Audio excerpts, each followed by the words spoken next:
Plan on it. We have building equipment.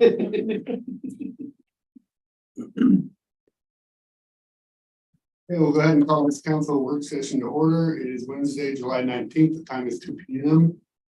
I'll go ahead and open it up for visitor comment. Visitor comment is a period that is an essential part of government meetings. Each person has 3 minutes to speak. City council take input into consideration. However, in observance of open meeting laws, this isn't a time for dialogue, but rather a time to listen to you. Our city administrator and city recorder are taking notes of action if needed. Thank you for participating with your comments. So come on up and state your name for the record.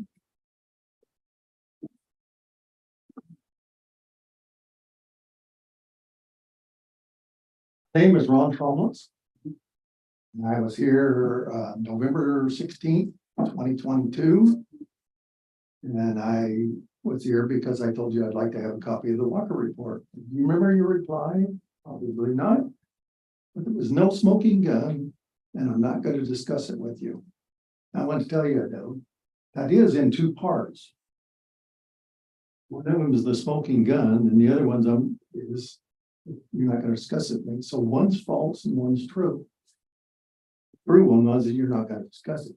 The false one was it's telling me that there's no damnable or inconclusive or conclusive evidence that the Walker report doesn't have anything in it that would be damaging to the city or whatever.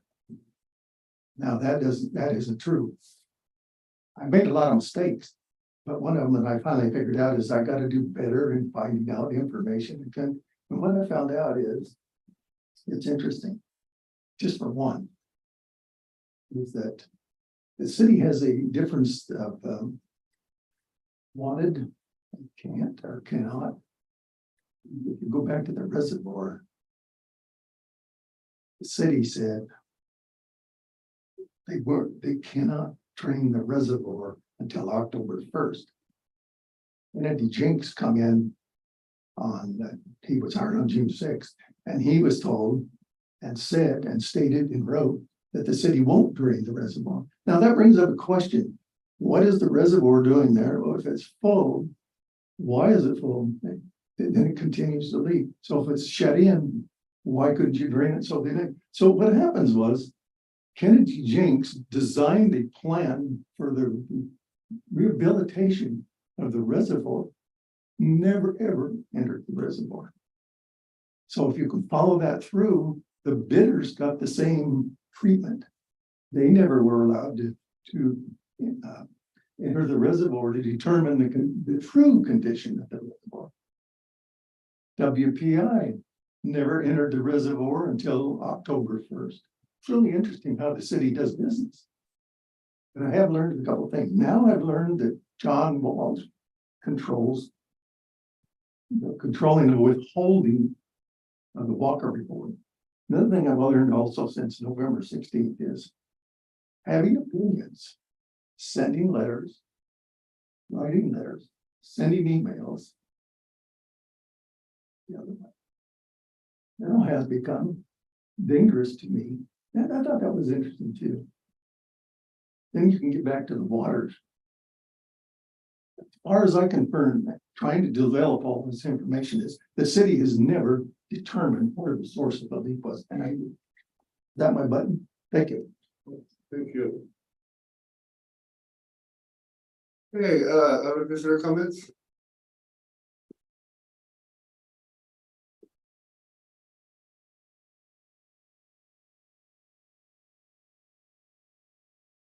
Steve Topaz, 360 St. Helens Street. I'm going to start off in a strange way. I graduated with a mechanical engineering degree in January 1961 and was licensed by the state of Maryland in the late 60s, before many of you were born. Last council meeting, I presented some thoughts and handed in a typed copy. The present council package does not indicate that I did, but paraphrase the note, which does not accurately present my thought.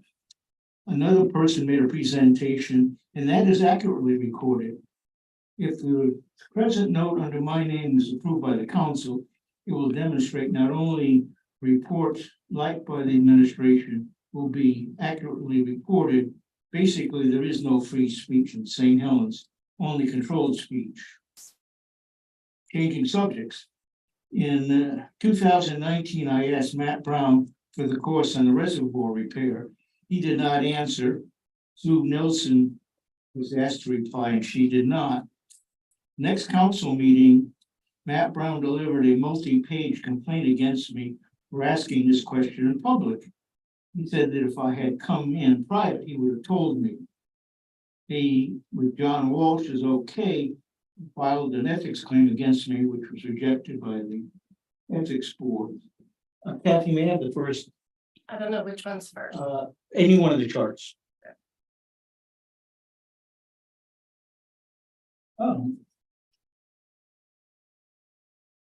What you're going to see is 4 charts that are taken on different dates as far as month, on the water level in the reservoir, the amount of loss per day, and the amount of water being leaked. Next one, please.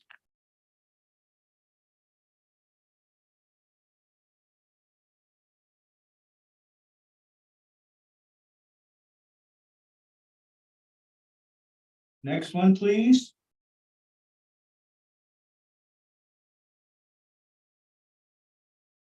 The last one, please. These charts tell you where the leak is, the size of the leak. This data, as you notice by the charts, were even before I was on city council. This is from city data. This indicates that our engineering department at the time was quite inadequate, where they had the data to tell where the leak is, how big it is. Okay. You can tell how big it is. It is known that the city reservoir has been losing 45,000 gallons of water a day for more than 20 years. Do not think that this is money lost, but if police positions not filled, shortened library hours, excessive water payments by friends, relatives, children, and grandchildren. It also shows how unqualified our past engineering. Thank you. Thank you. Okay, other visitor comments?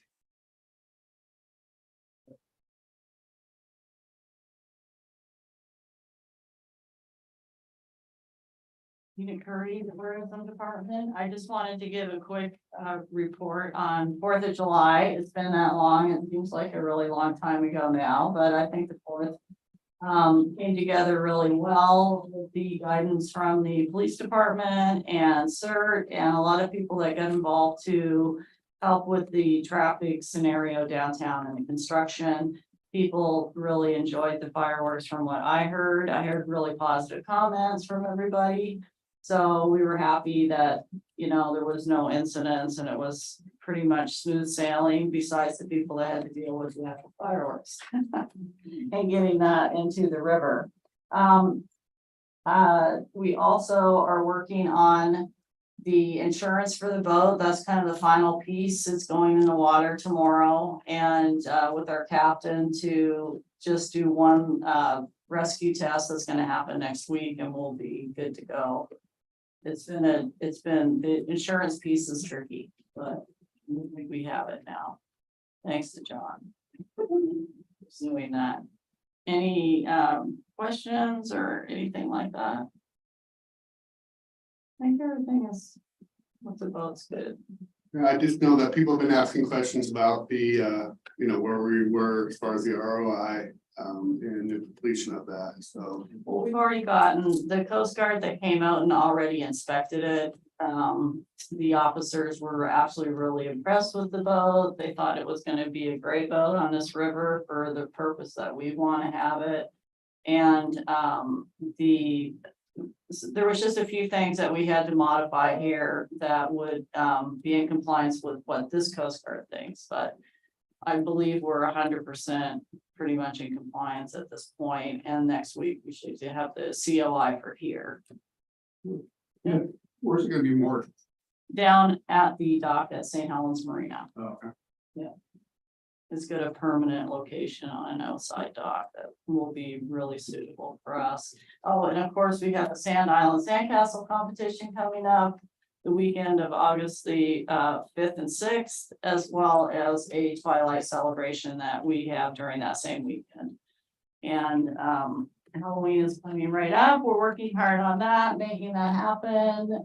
Tickets are really selling well, so that's good news. And you know, other people are jumping on board as things come up, and we're just adding them to our list of offerings that people can participate when they're here in town. That's it. Thank you.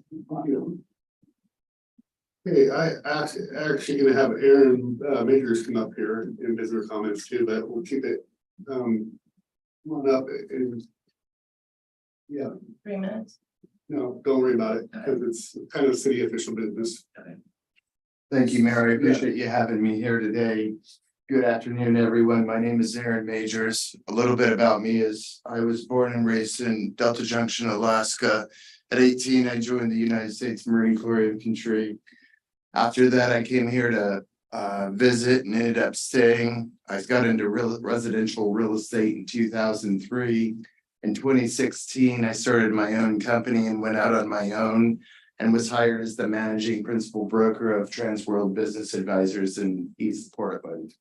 That led me on the path to being a business and commercial broker. And I'm here today because I am working on a property at Columbia and Highway 30. It's for the church family. I don't know if you know any of them. I'm sure if any of you've went by there, you've noticed they've been cleaning it up. It's had a lot of RVs and boats and whatnot. And there's lots of problems over there. So I advised the seller to board up that house, and he has. And Wasn't it originally the Adams? I apologize. It is, yeah. Originally the Adams family that had multiple shacks there back in years ago. right. Yes. Yes. So the reason why the mayor asked me to come today is because I am in the process of getting this property listed for sale. It is.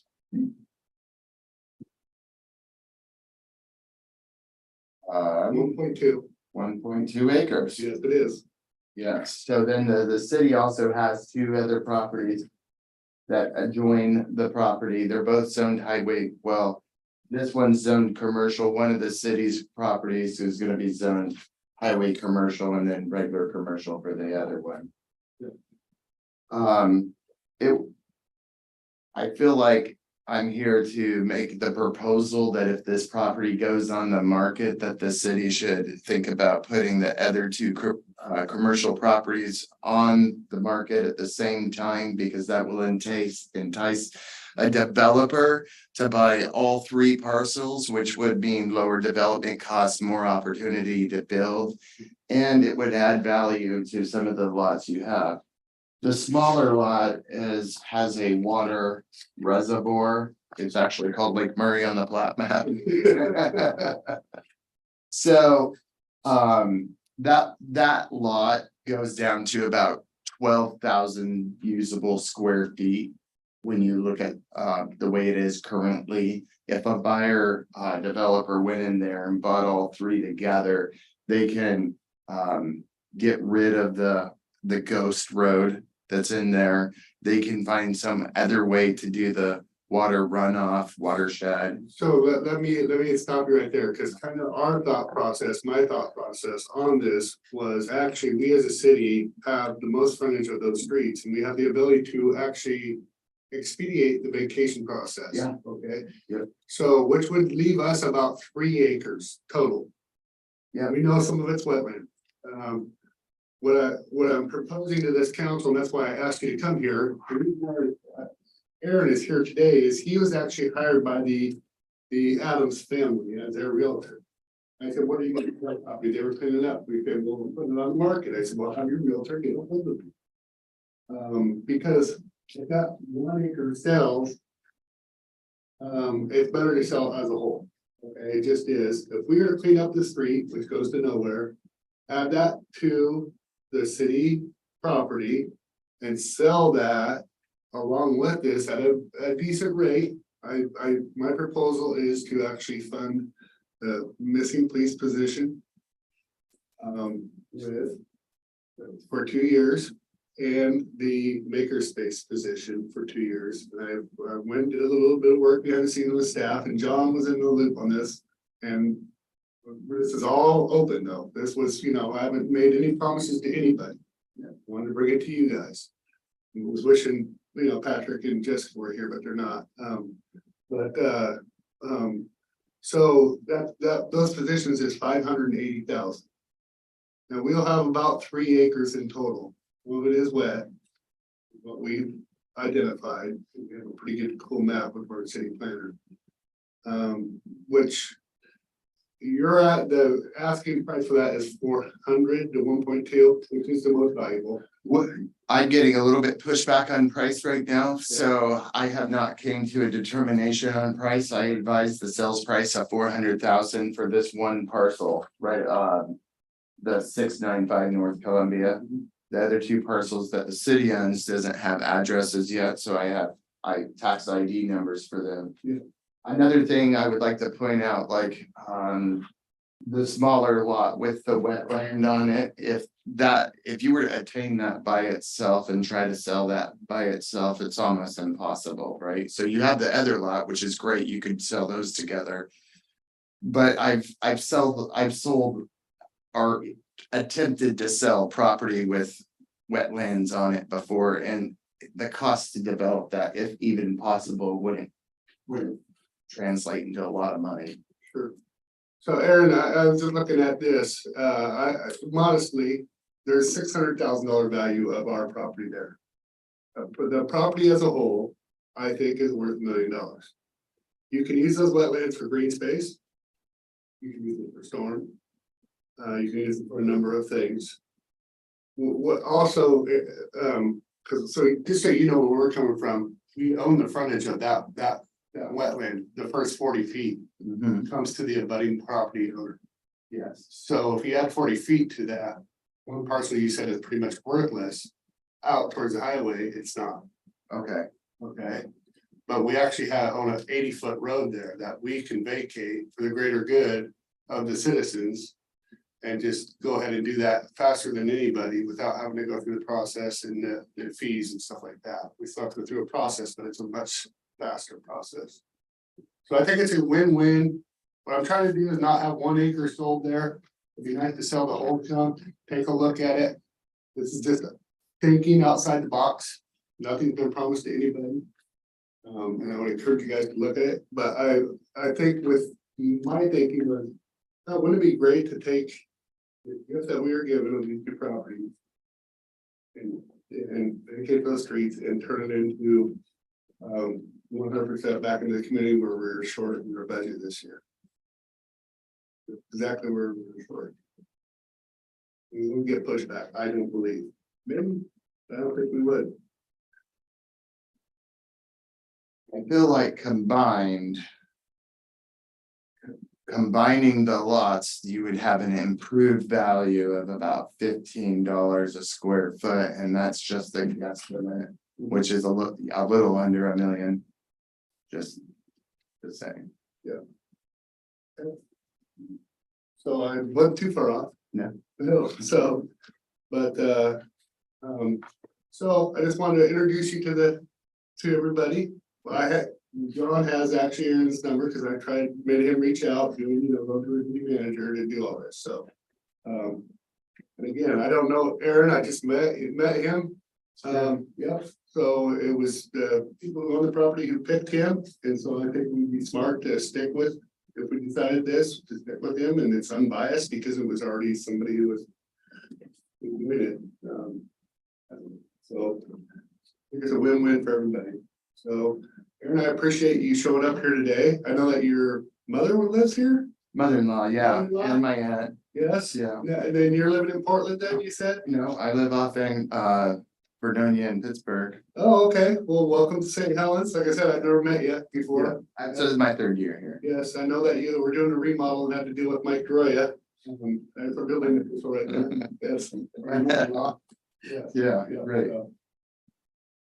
Right, All right, so we'll be in contact, okay, no matter what, because it's still a big chunk of property that's abutting our two chunks, so we're gonna be in contact. and I'll keep you appraised of what's going on, Perfect. timeline wise and Yep. stuff like that. Yep. All right, thank you, everyone. Thank you, Eric.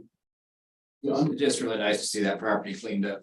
Yeah. It's been a nuisance for years, all the boats and trash and garbage and all the code enforcement efforts been into trying to get that. Good job. Yeah. A new opportunity.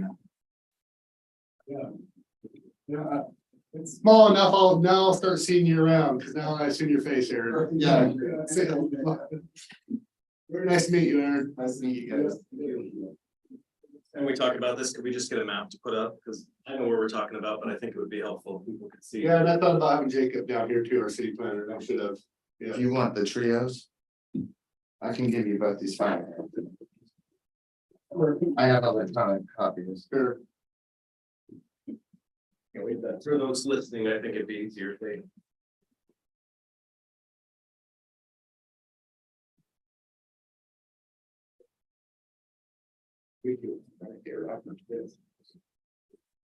All right, let's go on to our next item, Nick Skinner. You're welcome. Yep.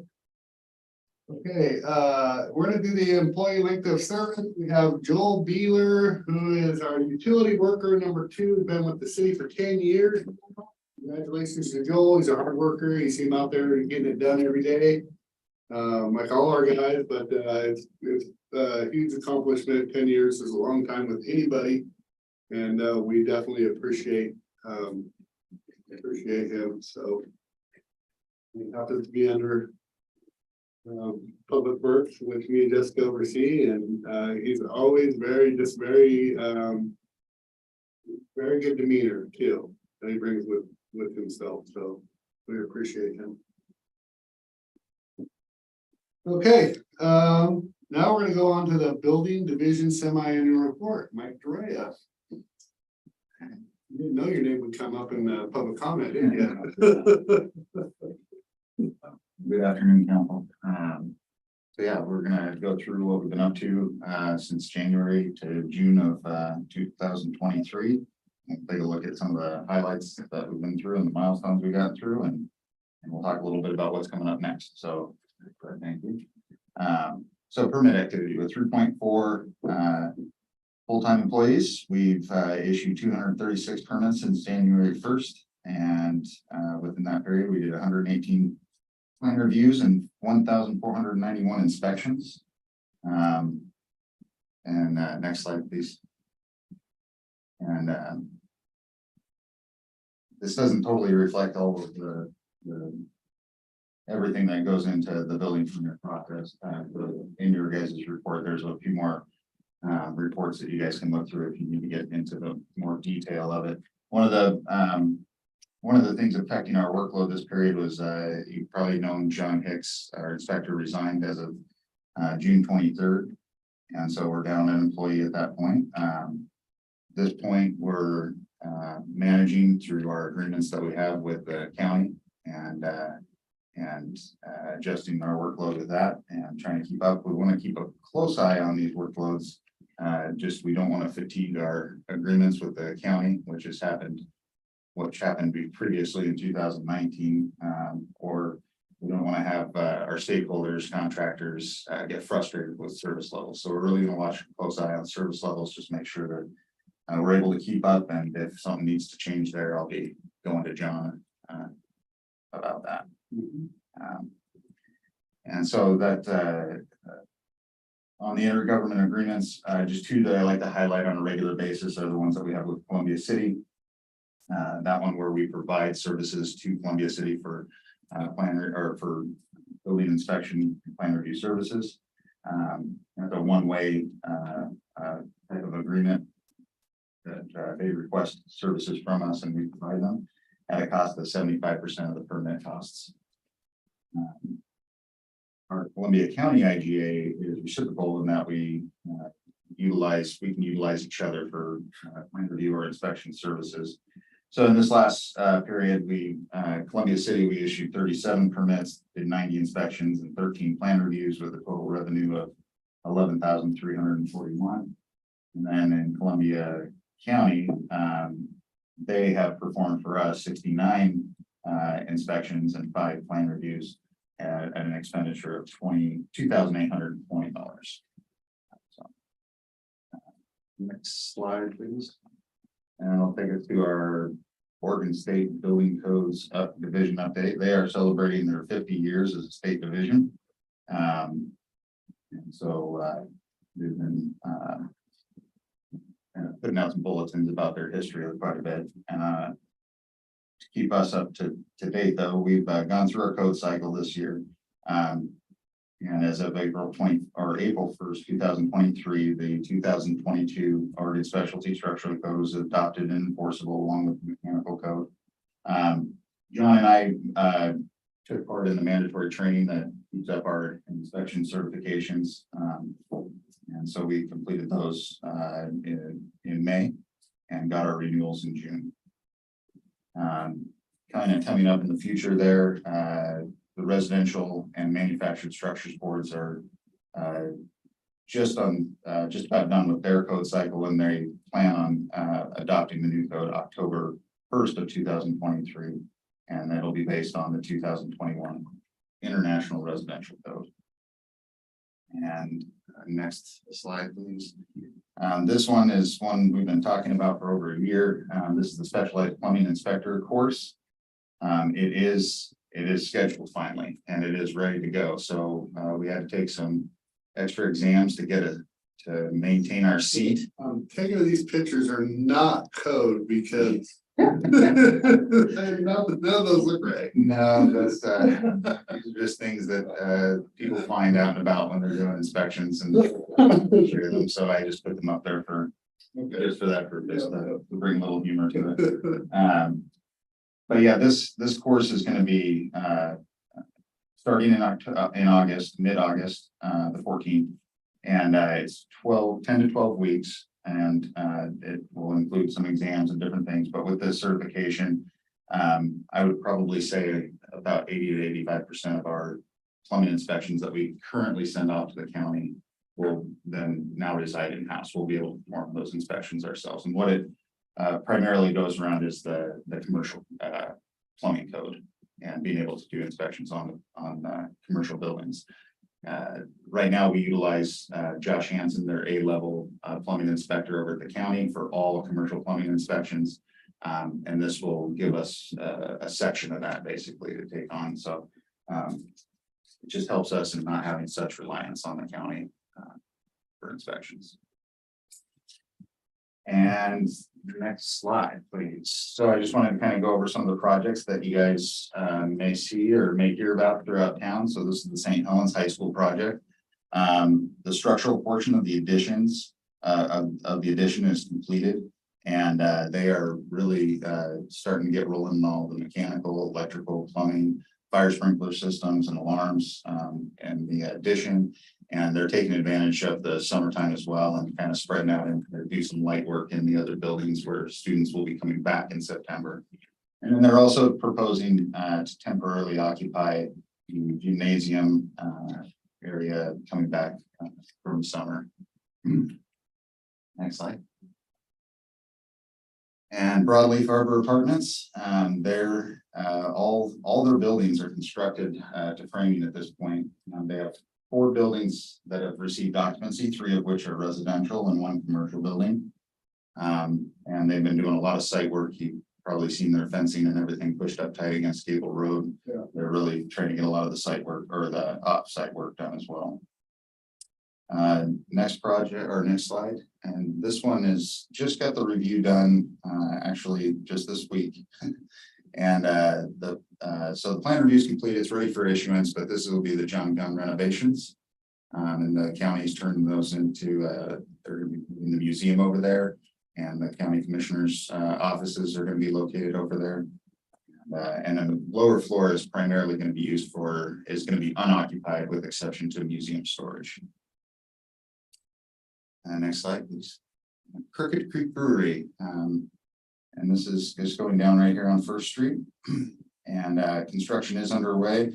There's some major repairs and renovations going on inside that building right now. And so We've been in there a few times now, just looking at some of the existing conditions and working with the contractor to try and determine the best solutions and code compliance solutions through there. Well, good thing they got the Main Street grant, because that would have been heartbreaking to see them buy that and not be able to go through with getting everything done. So I think they had that money, because that's bad. I can that It is. that's not structure, that's bad. It is bad. But their plan addresses all of it, which is really good to see. They're not trying to avoid it. They're just taking it head on and getting the areas that have been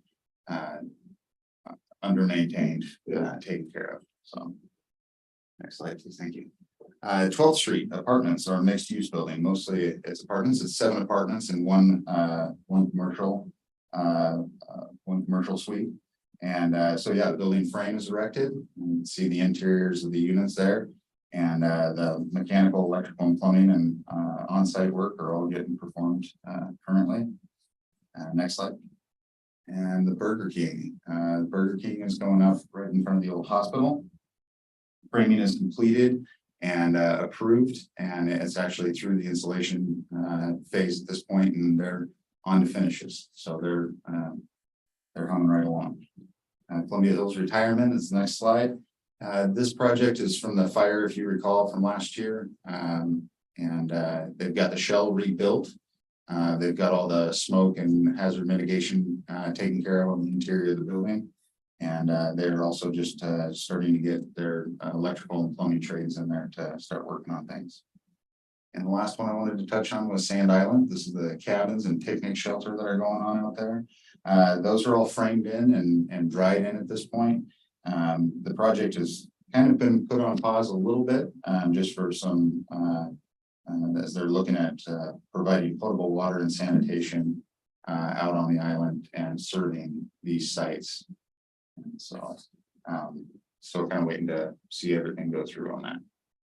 And so beyond the daily stuff that we'll be taking care of in the department, that class is the FBI class is coming up, and that's what we got coming up in the future.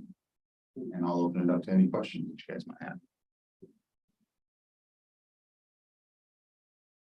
I wondered, something like the high school, how often are you on site with something like that? So right now I'm probably out there 2-3 times a week for inspection. And anything from framing to concrete. They are touching a few finishes at this point, so we are getting into some of the finishes in certain areas. And then we will also look at the plumbing and mechanical. The electrical is all held by the county, so the county goes out there as well for those inspections. You're busy though. It does, yeah. Any questions? Just on the old schools, I noticed that, is there new walls going in there too? as Yes. well? Oh, yes. It's a Yeah. pretty big renovation, right? I mean, I know it was by our cost, government cost, it's a pretty good price tag, but there's a lot going on with that too, right? Yeah, so there's some structural seismic Yes. retrofitting that they're gonna be doing inside the building to bring it up to code. Yeah. And then there's a lot of architectural non-bearing walls. Features that are going in, they're adding bathrooms, they're adding accessible ramp to for the entrance. Modifications to all the sprinkler, electrical, plumbing, mechanical systems. And So- and they're mainly, but it's the whole building, they're not doing just part of the building, they're doing it all. That's my understanding. They're renovating the entire building. There are portions of the basement area that are going to remain unoccupied for future use. But they do have actually what they just call shell requirements to go in there and at least have the space be safe. Okay, I just want to echo what Susie Dahl said here. Congratulations on your 5 years. Thank you. We got you here, yes. Got you here today because you were out inspecting that. And that you're a good hire and, you continue to go above and beyond and get certifications that help benefit the city as a whole and even keep money in-house. So I witnessed that and just want to say I appreciate you and, yeah. Thank you very much. Have a good afternoon. Thank you. You're maintained. Under maintained, yes. Okay, review of library board 5-year strategic plan. Oh, she needed to cancel? That's fine. She talked to me about that. I didn't know though. Yep. Yep, okay, so let's go on to our next one. Public Works National Accreditation, Public Works Director Mohammed there. Yep, come on down. Hot seat. Good afternoon, Mr. Mayor, City Council. Good to see you all again. See you. We are about to embark on a very challenging journey, but I think this is gonna be a great successful endeavor for the entire city, professionally, I believe. This is a goal I set up with my team when I joined the city. I told them the first day I got here, one day, when I figure out our immediate, projects and city and work on a lot of things, I'm gonna take you guys to a next level, right? Continuous improvement doesn't stop at improving the culture, the department, the projects, the financial, support, and of course, everything that has to do with public works, as you guys know, we've already been very complex, right? But that good work doesn't stop there, right? We continue to provide and we stand behind providing a world-class service to our citizens, our community, and that channels through the entire city, right? How do we continue to do that, right? So far, in the 3 years I've been here, we've really, I think, made remarkable achievements to the city on many fronts in public works and other departments.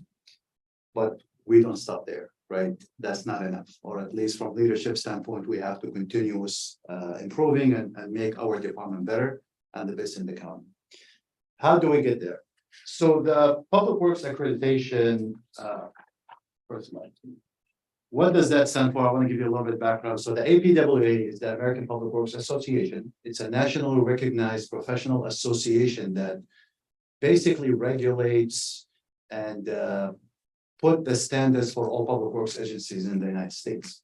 This is the aid for emergency management, but specifically public works. This is like the guidelines. This is the rule of law for us. Right? They have all the tools, best practices, policies to make public works the way it is today.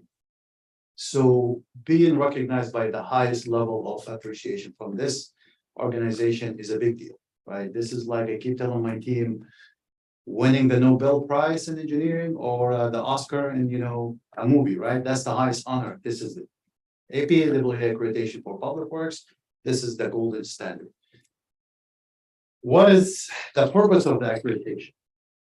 So to be accredited as a public works agency, this is a formally recognizing efforts that pretty much tells the world and the United States that you are one of the best functional to the best practices, to the best methods, to the best project management, financial acumen, policies, including HR, actually, in public works. And once you get that seal that you see over here, that basically a stamp on that everything we do in the city is up to the absolute highest standards possible.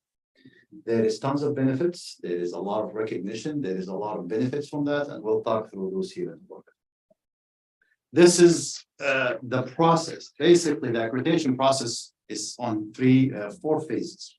These phases encompass of the following: a self-assessment, agency self-assessment. That's a process that takes about a year on its own internally. There is the application and qualification process, right? Once we self-assess our public works internally, going through all the existing policies, existing practices, existing systems, existing financial methods and means and project management and capital improvement, we will get into the queue to put an application to the agency to see if we even qualify to be into this endeavor. Once that gets approved and we move forward, there is the improvement process, right?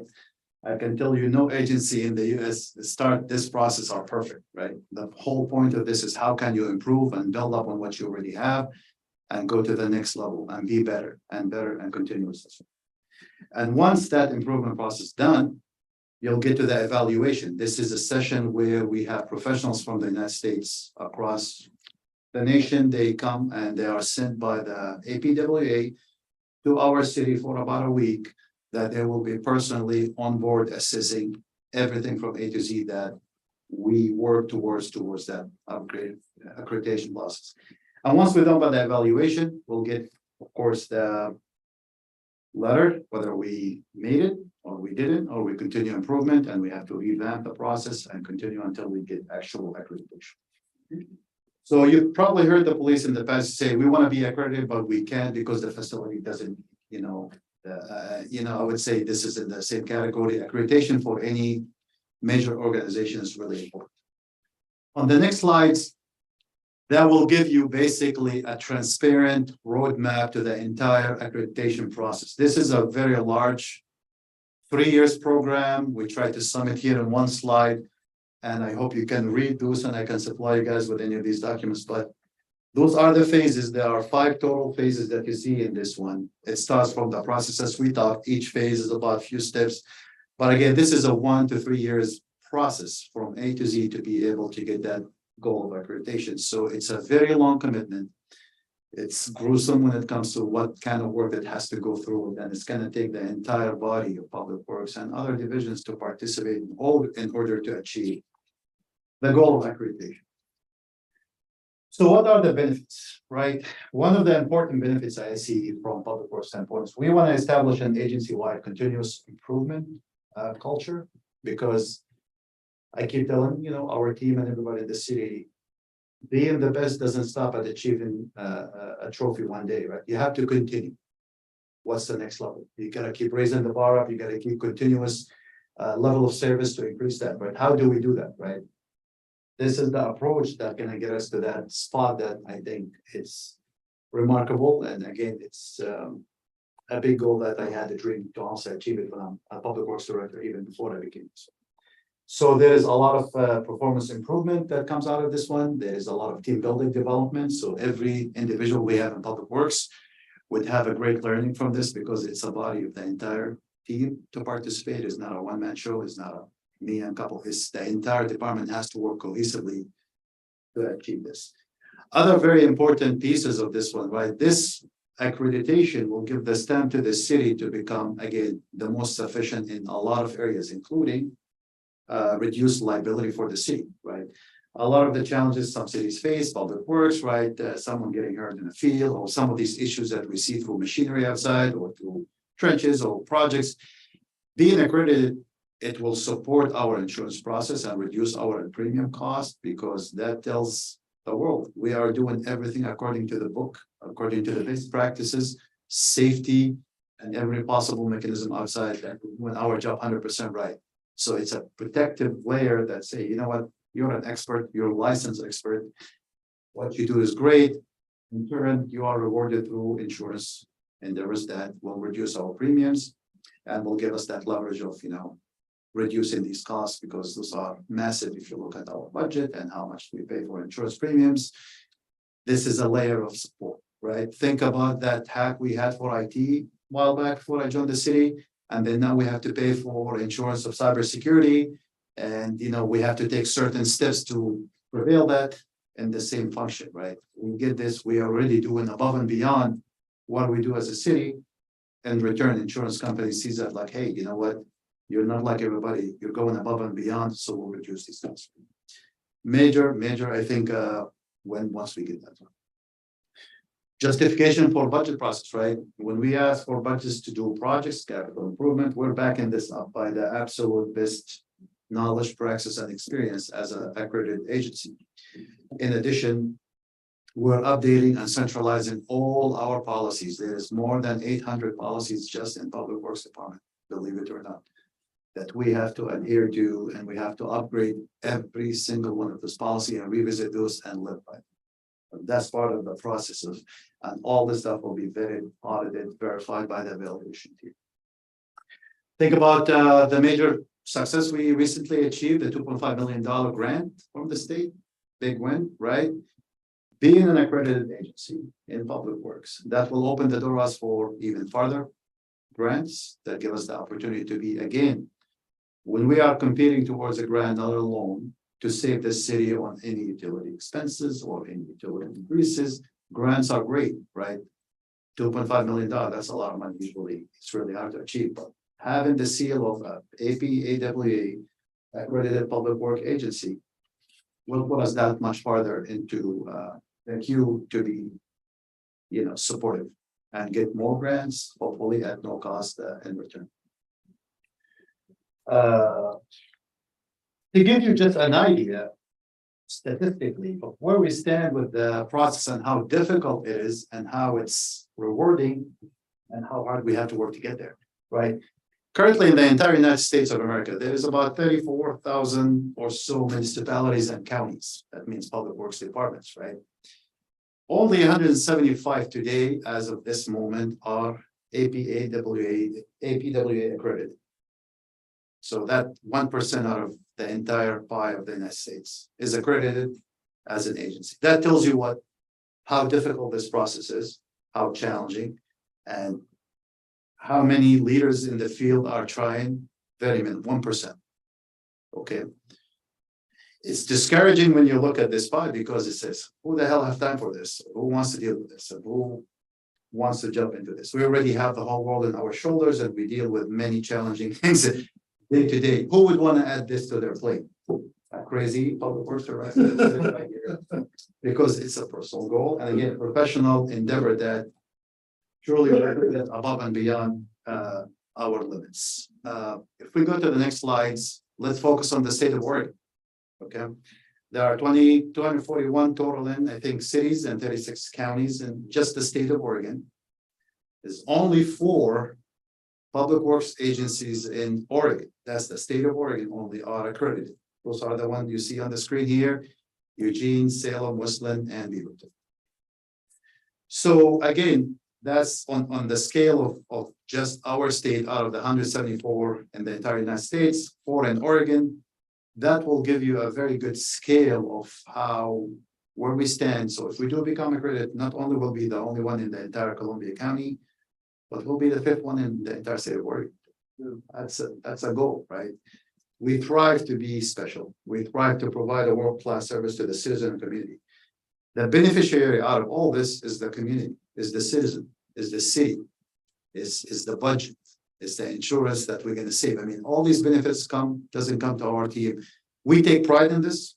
This is to us is a pride, is a badge of honor that we wear, that we are special.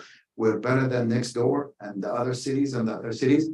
But the true beneficiary is the city functions, is the city health, the budget, and the community that will get the best service from the best professionals in the field. And again, it's a moment of pride that we want to get there and we want to continue to challenge and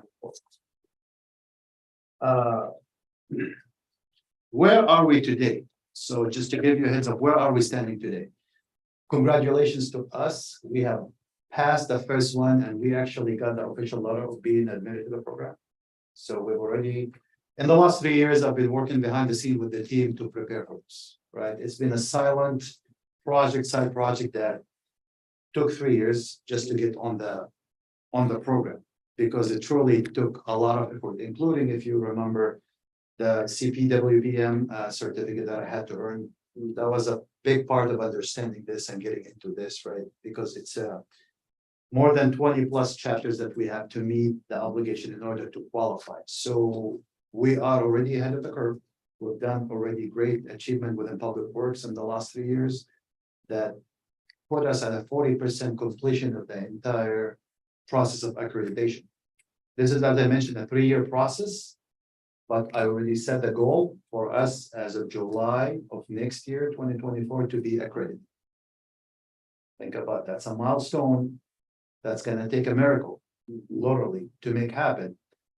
However, I'm very confident that we're going to achieve it and we're going to have a huge celebration for the entire city once we achieve that date, because we prepped the road for this one. We paved the road. We have digged the trenches and we have done all the very difficult journey towards today, which already paid dividends. We are already approved in the program. If you go to the next page, will show you where we are today. We have already accomplished phase 1 completely. We are done with phase 2 and we are at phase 3 now. And we are currently in this one. So that's 40 40% or so, we already have passed in this period in the last 2 years we've been here, which again, I'm super proud of the team, of our support from leadership and empowering us to do our jobs, but also to continue to be the #1 public works agency in the Columbia County. Moving forward, we started the process and we are currently now into basically the nitty-gritty details of our journey towards accreditation, and then at some point in the future, we will have to invite the professionals. You'll probably meet them, or there will be a big presentation from them also to you about this whole process. And then hopefully we continue our path to success and we'll become accredited by next July. And then we can celebrate. Yeah. And that's it in the nutshell. Any questions? Towards it. I wanted to share this thing with you, with the council, because I think really it's a special thing for the city. And once we become accredited, you know, we're shining star for life. Well, it helps to have the accreditation for some grants that we'll be reaching out to. Absolutely. Especially federal grants. Absolutely. So this is one of the main goals, is really grants accomplishment, right? As I said, when you are accredited, you have kind of like the first chance of getting grants, federal, state, or any other. You are showing the world that you deserve it because you're the best, because you work harder than everybody else, and you do everything in the best practice possible, right? Grants have very strict requirements, very strict processes, very strict goals and milestones. This is the badge that tells the grants, basically, you do everything better than anybody else, not just anybody, better than everybody. And to achieve this goal, as you see, it's a 3 years process. It's a long journey and it's tough. Not everybody succeed, not everybody achieve, not everybody gets into the program, gets accredited. It's not an automatic. There is tons of stuff in between, and you can fail at any point. If you stop, if you quit, change of leadership, I mean, that will put everything on hold. This wouldn't go forward. What's job security?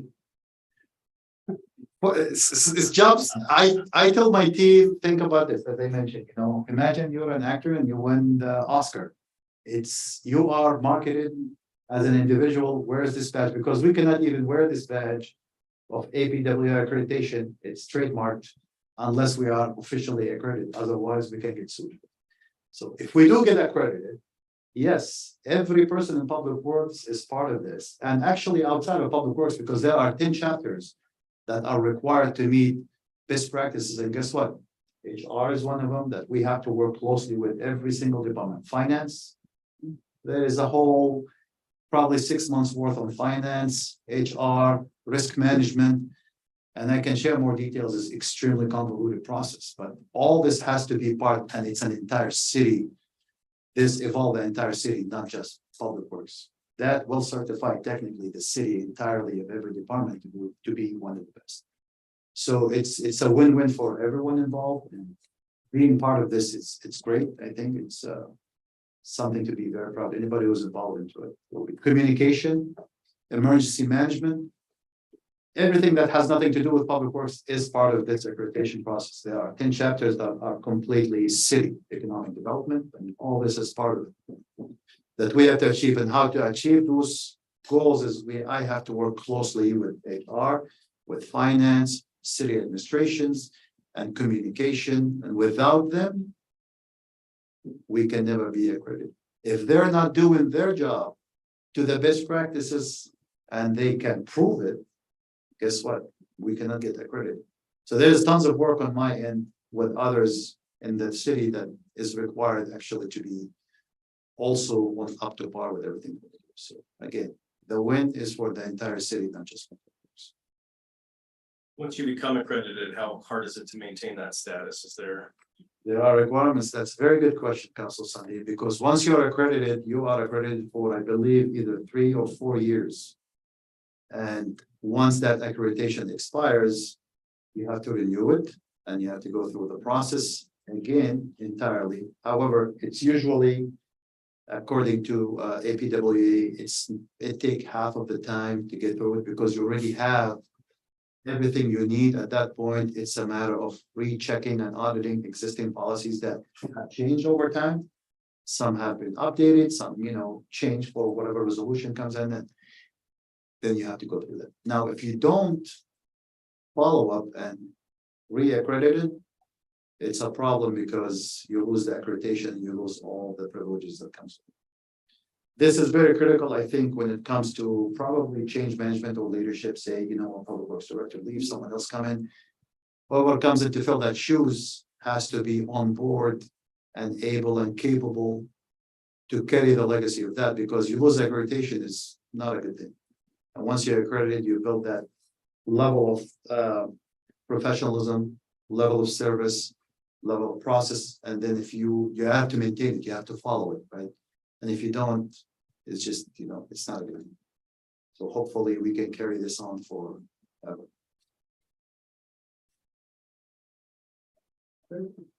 Very nice. Thanks, Mom. Yeah, I think it's great. Thank you. Yeah. We'll meet again soon, but we'll celebrate together once we get there. I promise you will be It's July.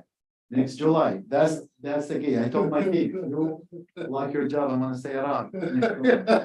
Make it happen. Thank you. All right, thank you. All right, next item, selection of history extensions LLC for microgrid. Planning and preliminary design. Oh, public safety, this is you, John. It is, and it is a mouthful, isn't it? Yes, it is. For microgrid planning. It is. So if you recall, a few years ago, or maybe not, the city worked with the energy services company on the upgrade of our streetlights, going from conventional streetlights to LED streetlighting. We worked with Oh, yes. Amoresco is the company, and their business models, they come in and help you find funding. This ordinance of a performance contract where the savings in the energy actually pays for the infrastructure costs. So we thought. we thought, yeah. It all worked, but it all worked out in the end, but yes, it's the same. At the current prices we were getting from the PUD at the time, it paid for itself. Just the savings in energy paid for the life cycle of the street lights. So that business model is something that we've carried forward. One person that was actually at Amoresco went to McKinstry, which is a similar organization, and it brought us a opportunity to seek a planning grant on the city's behalf for solar energy for the police station. And there is a requirement for the building to have solar energy. This is potentially a much larger scale project. It's the grant award for just the planning piece of it is about $94,000 to use for planning. But what that'll set us up for is the opportunity to go after another $1 million in energy solar panels basically next year.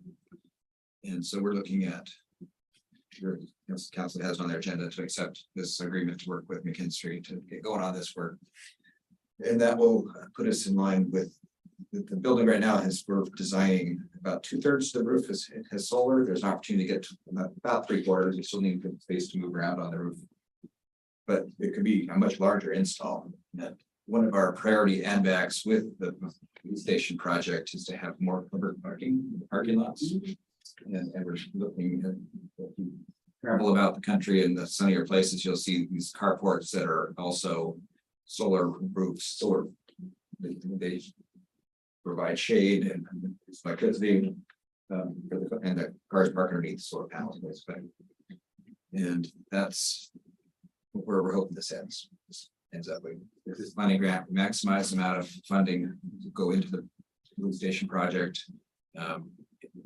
Potentially add some priority add-backs to get some more covered parking that also generates solar. The building could pretty easily get to a net zero type of situation where it's actually putting energy back on the grid and paying for all this. So with a big chunk of that money coming from my recommendation that you do that tonight. Any questions on that? Let you know. The reason I know is because I was sitting through listening on this, when after talking to John's office, when we get around a meeting. So, great idea. Yeah, I don't see the But downside. it really, it's kind of, you know, get it approved so that we can get it as part of the plan too. Right. Right, there's a timing nexus here, that we don't want to slow the project down, so we're. I'll talk about it later in my report as far as the status of the station. But we don't think it will. I think there's opportunity to make it work.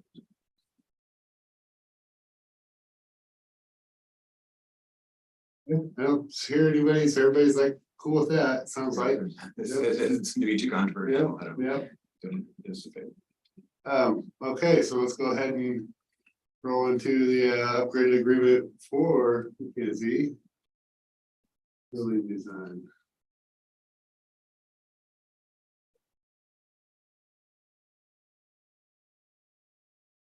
So this similarly shouldn't be too familiar.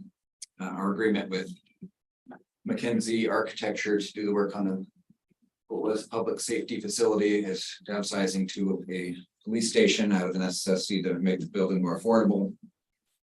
There is some it's not updated the design required to get there. A lot of it's recyclable. We're using a lot of the same components as far as Councilor Sundin was on the call the other day talking about plumbing fixtures, and it was a pretty. The first meeting was several hours long. This was pretty short. There's a lot of things. It's the same spaces, just in a smaller building. And so I've asked them to come back with an updated services agreement. And we have to date, we've been working on the old one, knowing that there's budget, so continuing along, this kind of cleans that up. Gets us through the project. The project is doing really well. There's our design is coming just around a couple, a few weeks out on the design. That will move into construction drawings. And that'll take about till November to get wrapped up. We're still looking at a February, March construction start, and there could be some early bit of work on the early long lead electrical items like big switches and generators are one of those long lead things. We might release an early bid package working with Howard S. Wright. And also, yeah, that's and all the grading work we've made. Opt to go for an early grading package to get the all-weather pad so we can get into that wet weather month. It'll slow it down too much. That's a little bit outside of this project, this agenda item, but that's so it's on tonight's agenda for acceptance and approval. Okay, no, not hear anybody upset about that. No, go to your report.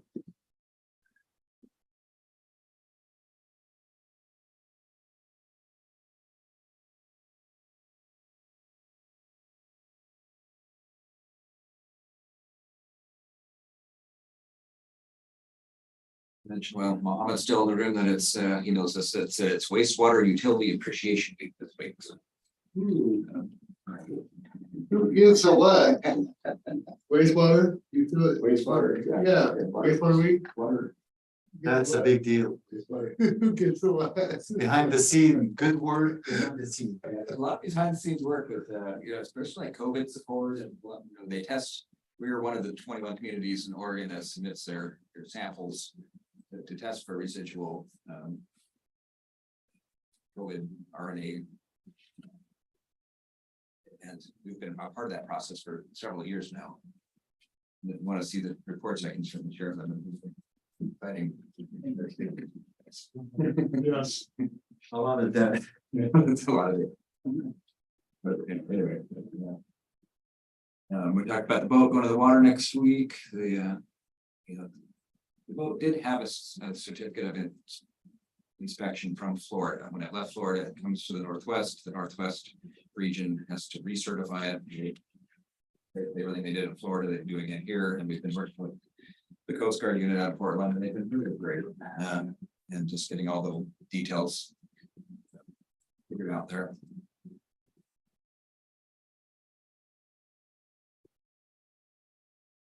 I could say that the Walker report is something I get used earlier of withholding it from public release, or that's kind of on the recommendation of our city attorney that says that it is a confidential document, that it's not subject to disclosure.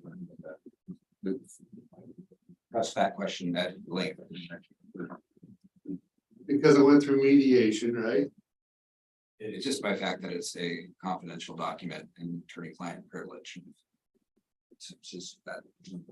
Yes, well, Those things are, it's, you do it for one, you do it for all kind of thing. I don't know. It's something. I don't know what he was referring to about nobody being allowed into the water tank and. Some of those dates I think were way old that he was utilizing before I was even here. Where did he get the leak adjustment? I'm just wondering, what is that all about? How do you get a graph on that? Show that. It's inaccurate. Well, yeah, I mean, if it came from the city, like, you know. It's not that's fine. city data. But No. I don't think those were.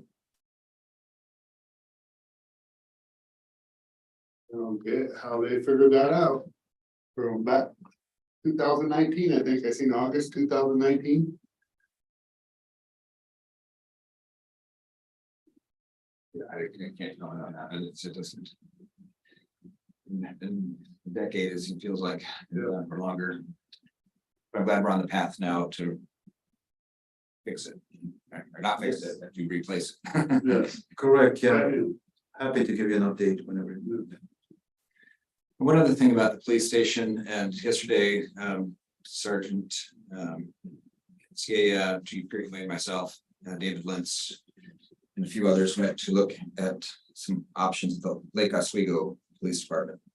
That was the last project that Mackenzie Architecture worked on, so it's the same architect, the same contractor thing. There's a lot of efficiencies here that are really nice to see these kind of synergies working, and what didn't work too. What would they do different?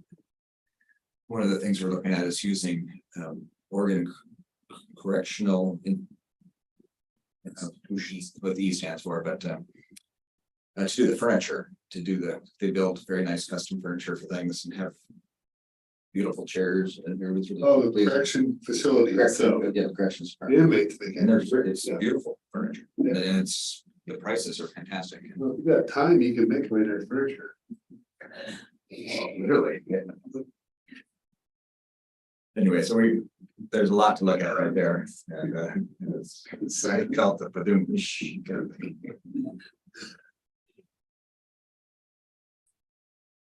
But really pleased with our choice to move forward with an owner's rep, David Lentz, that also is part of that program. It's all the same people doing a different project, so it's the team is just very refined, we're involved, and they're just really working great. Super pleased about that. Riverwalk Phase 1's wrapping up. The construction documents are done at 99.5% complete. Get just about ready to go to. Unlike the police station is design documents and design goes to construction. The Riverwalk is already at construction drawings, so they'll be ready for bid here in just a couple weeks. Because we need that to go through after 13 nights, roughly rolling into Halloween Town. We're trying to choreograph the minimum amount of time down in the view park, Yes. parking disruptions and everything that's gonna happen for that contractor to have to be able to stage and parking and having John Gum, having First Street, having Strand Street, having Howlett Street, all under constructions or it's really a good show here, so. We knew that. Yeah, we know it. It's gonna be great when it's done. So Jenny Dimshow's been assisting with that, doing a fabulous job. Super appreciative. Also, the gateway design is at 90% drawings. I'm working with Lower Columbia Engineering on a cost estimate to see where we're at before we consider any bids. There's things we need to do there. So we've been admiring from afar the Port of Klamath down there with their McMinimans and their trails and their beaches and their crossovers, the rail track that has elevators that are going in. There's still a lot of really good work down there. So I reached out to the director of the port and we're gonna go down and meet them next week and spend some time going through their path and how they got there. Really transformed the whole Klamath waterfront over there. And the ferry terminal, they have cruise ships for the cruise dock and this 150,000 square foot out marketplace that has restaurants.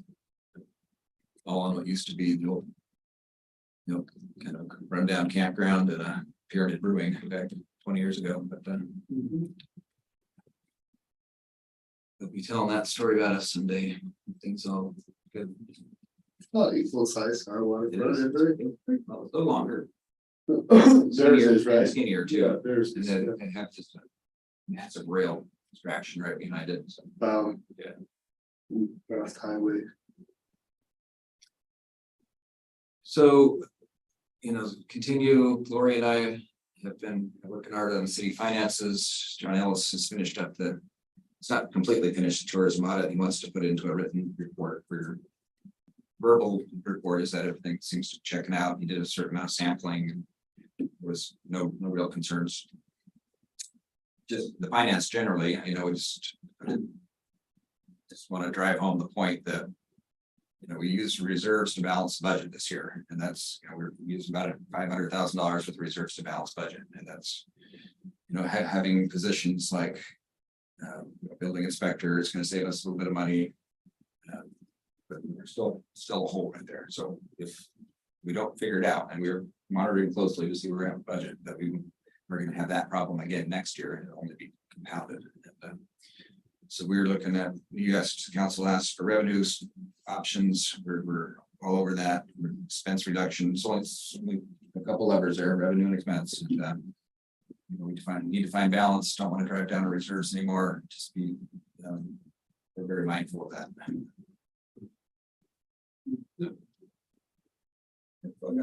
Spare week. Yep, that's why, and I should open up and let people know that Council Berkeley had, an emergency he had to go to, and Council President Chilton is at My Fair Lady for work, so at the fair, so. That's why they're not here. One go back is that this is today's first day of the Oregon City Managers Conference and I wish you'd said that in Pendleton, and I'd like to get on the road. So you don't mind. So don't attend the evening meetings. So I don't get there at midnight. That would be lost. Yeah. A lot of good work going on. Yeah, and I don't know, if people would like to see that map of, I don't know if Jacob's super busy. Can anybody call and see if he's probably current listening in right now, and he'll come running down sometimes. No, there's a map. We have some maps. But just to show that in our public meeting, because I did think of that and just thought it maybe it was a little premature because we have to turn in the minutes for that other property and take it to type board. It's not quite finalized yet. So that's why I just want to do the introduction of the property. So, Next meeting or whatever. yeah. So it would be No, helpful for people I to see thought- what we're talking about. Yep. But I think it's a good idea when John was just talking about the shortfall and the gap, and I know it's not how you budget. But it would. Our financial director would give maker space for 2 years and the police officer that we're missing for 2 years. 580,000 would fill that gap. And that is true, but we don't need to bore you, so figure that out, so. It would be a win-win. Let's swap of property to cash to get an officer and get a maker space, that's very well. Like I said, yeah, if we want to bring that up or put that on the agenda next item, if we're wanting to move fast, I think we have to move fast on the vacating of the street though. So. You want me to get Jacob down here? Well, I think between, if just a direction to John is to get, get some of that item and find out the due process and how fast we could do that. Would be great for next meeting. This direction to you. Yeah, that's good. Yeah. So. Okay, anything else, John? Maybe I'll get out here a little early. That'd be great. Yeah. Executive session. Is there any executive session stuff? I'm looking at the agenda. I don't, unless you want to talk more about the real estate. It's that I think we probably pass. Yeah, we pass. I believe, yeah. Right. All right.